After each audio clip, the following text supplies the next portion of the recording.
आदाब, जय हिंद। नांदुरा एक्सप्रेस में आप सभी का स्वागत है। देखते रहिए हमारी ताजे खबरें। तर आपण निवडणूक आयोगाकडे मागणी केलेली आहे। काही जे आपल्याला शंका असलेल्या बूथवर नवीन मतमोजणी व्हीव्हीपॅटची मोजणी करणे। मी माझ्या मतदारसंघातल्या 16 बूथची व्हीव्हीपॅटची रिकाउंटिंग व्हावी म्हणूनचा अर्ज केलेला आहे आणि जी प्रोसेस आहे ती पूर्ण केलेली आहे। माझ्या मतदारसंघामध्ये ज्या तऱ्हेचा निकाल लागलेला आहे तो आधीपासूनच संशयास्पद आहे। मी आधी पण बोलले आहे की माझ्या मतदारसंघामध्ये निकालाच्या 2 दिवस आधी एक यादी सोशल मीडियावरती फिरत होती आणि ज्या यादीमध्ये समोरच्या उमेदवाराच्या लोकांनी ज्या यादीमधल्या आम्हाला एवढं मतदान मिळणार आहे ची गॅरंटी व्यक्त केली जात होती आणि त्या माध्यमातून ती सोशल मीडियामध्ये फिरत होती। त्या यादीमधलं मतदान आणि नंतर निकाल लागल्यानंतरचं त्याच बूथवरचं मतदान हे तंतोतंत कसं काय जुळतंय ह्या बाबतीमध्ये संशय आपल्याला येतोय।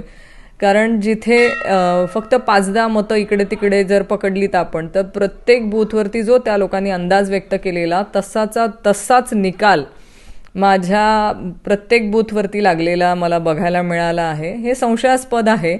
असा अजून कुठलाही ज्योतिषी जन्माला आलेला नाही की तो 2 दिवसानंतर जाहीर होणाऱ्या निकालाच्या बाबतीमध्ये एवढं परफेक्टली जाहीर आकड्यांसहित सांगू शकेल।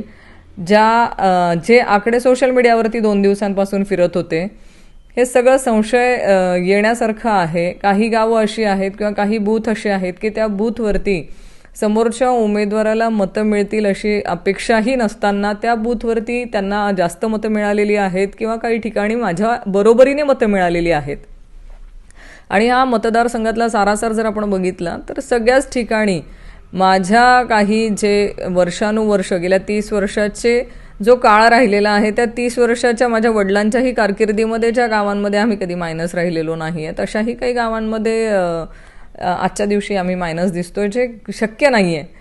लोक कुठली लाट आली किंवा कुठलं योजना आली म्हणून लोक बदलत नाहीत। लोकांचा एक भावनिक आपल्याबरोबरचं जे जोडलं गेलेलं नातं असतं ते नातं कुणीही एवढ्या लवकर तोडत नाही। पण जे समोरच्यांकडनं सांगितलं जाते लाडकी बहीण असेल किंवा इतर योजना असतील, माझा त्यावर विश्वास नाही।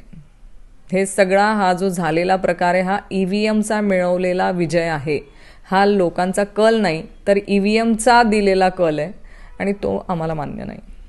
आताही राज्यामध्ये अनेक ठिकाणी आता काँग्रेस किंवा विरोधी पक्ष या संदर्भात आंदोलनाच्या भूमिकेत येणार आहेत। आपलंही काही तसं नाही आहे का मतदारसंघ? बघा, प्रत्येक ठिकाणी आता प्रत्येक मतदारसंघाचा जर आपण आढावा घेतला तर प्रत्येक मतदारसंघामध्ये कुठे ना कुठे काही ना काहीतरी आकड्यांमध्ये घोळ झालेला दिसतोय आणि त्या तऱ्हेने हा जो आज महायुतीला मिळालेला जो विजय दिसतो आहे हा फक्त आणि फक्त EVMच्या माध्यमातून मिळालेला दिसतोय। आज अमेरिकेसारखे प्रगत राष्ट्र आहेत की जिथे टेक्नॉलॉजीने पण ती ॲडव्हान्स राष्ट्र पकडल्या जातील अशाही देशांमध्ये बॅलेट पेपरवरती मतदान होतं, तिथे EVMवर मशीन वापरली जात नाही।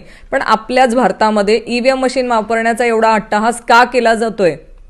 तुम्ही हे बॅलेट पेपरवरती इलेक्शन घ्या ना, तुम्हाला कसली भीती आहे? जर तुम्ही काही केलं नाही आहे, काळाभोर प्रकरण तुमच्या कुठल्याही या निकालामध्ये नाही आहे आणि तुम्हाला विश्वास आहे की हा जनतेने दिलेला कौल आहे तर एकदा बॅलेट पेपरवरती निवडणुका होऊन जाऊ द्यात।